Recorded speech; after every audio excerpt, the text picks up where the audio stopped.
সম্মানিত বন্ধুগণ, আসসালামু আলাইকুম। আশা রাখছি সকলেই ভালো আছেন।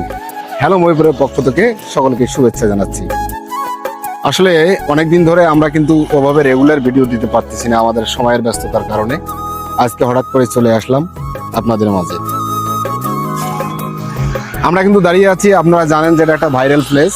সে আছে মহিপুর যে তিস্তা সেতু আছে, সেই সেতুতে। এখানে সবসময় একটা ব্যস্ততম জায়গা, এখানে সবসময় অনেক লোক যাতায়াত করে, অনেক গাড়ি ঘোড়া চলাচল করে। এটা হচ্ছে তুষবান্ধার হাতিবান্ধা, কাকিনা, যে এই অঞ্চলের যে মানুষগুলো আছে প্রায় মোটামুটি অধিকাংশ মানুষই কিন্তু এই রাস্তাটা দিয়ে যাতায়াত করে, যার ফলে অনেক গাড়ি ঘোড়া দুর্ঘটনারও কিন্তু ওভাবে শেষ নেই। প্রতিনিয়ত কিন্তু মানুষ দুর্ঘটনার কবলে পড়তেছে। তো আপনারা এই রাস্তা দিয়ে চলাচল করলে একটু সাবধানে চলাচল করবেন। আর একটা বিষয় হচ্ছে, আমার হাতে কিন্তু একটা জিনিস আছে, দেখেন, একটু জুম করে দেখেন। নিশ্চয়ই আমরা এটাকে সকলেই চিনি। এটা হচ্ছে ভুট্টা। এটা হচ্ছে চরের ভুট্টা, আমাদের নিজস্ব চাষ করা ভুট্টা এটা। তো এটা দেখার উদ্দেশ্য হচ্ছে কি, ভুট্টা কিন্তু সচরাচর আমরা কিন্তু পরিপক্ক হলেই খাই। এটা কিন্তু কচি ভুট্টা। এই কচি ভুট্টা একদম হচ্ছে কি জীবন্ত আগুন, কোনো কড়াই বা কোনো কিছু কোনো পাত্রের মধ্য দিয়ে কিন্তু ভাজলে হবে না। জীবন্ত আগুন, ডিরেক্ট আগুনের মধ্য দিয়ে পুড়িয়ে যদি এটাকে খাওয়া যায়, এটা কিন্তু সেরকম সুপার টেস্টি। তো আপনারা কিন্তু এটা ট্রাই করতে পারেন। এখন কিন্তু এই ধরনের ভুট্টা অ্যাভেলেবেল পাওয়া যাচ্ছে। আপনারা যদি কেউ খেতে চান তাহলে হচ্ছে এরকম ভুট্টা এই চরে আসলে হয়তোবা কিনতেও পারবে, অথবা কাউকে বলে নিতে পারবেন।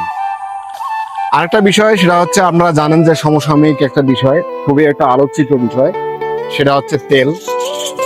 আসলে বহির্বিশ্বে আপনারা জানেন হচ্ছে ইরান, আমেরিকা, ইসরায়েল এই যুদ্ধের কারণে তেল আমদানিতে কিছু সমস্যা হচ্ছে, যার কারণে হচ্ছে আমাদের দেশেও তেলের চাহিদা অপ্রতুল্য হয়ে গেছে। তেলের হচ্ছে ঘাটতি দেখা দিয়েছে। তবে আরেকটা বিষয় লক্ষ্য করা যায়, সেটা হচ্ছে যে তেলের যে ঘাটতিটা আছে, সেই ঘাটতি, তেল যতটুকু না ঘাটতি, তার থেকে কিন্তু আমাদের মন মানসিকতাটা হচ্ছে আরো বেশি ঘাটতিতে পরিণত হয়েছে। আমরা যদি পাম্পগুলোতে যাই, চলেন আমরা কিছু পাম্পের হচ্ছে তেল নেওয়ার কিছু ফুটেজ দেখে। তো বন্ধুগণ, নিশ্চয়ই ফুটেজটা দেখেই বুঝলেন আসলে কি পরিমাণ তেলের চাহিদা বা কি পরিমাণ তেলের হাহাকার হয়ে উঠেছে আমাদের বর্তমান সময়ে।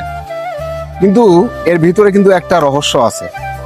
যে গাড়িগুলো আপনারা দেখলেন বা যারা তেল নিতে আসছে, সেই গাড়িগুলো যদি ওপেন করা যায়, যেখানে তেল রাখা হয়, ওটা যদি ওপেন করা যায়, দেখা যাবে যে খুব সামান্য জায়গায় কিন্তু তাদের খালি পড়ে রয়েছে। হয়তো বা 200, 100, সর্বোচ্চ ধরলে 500 টাকার তেল।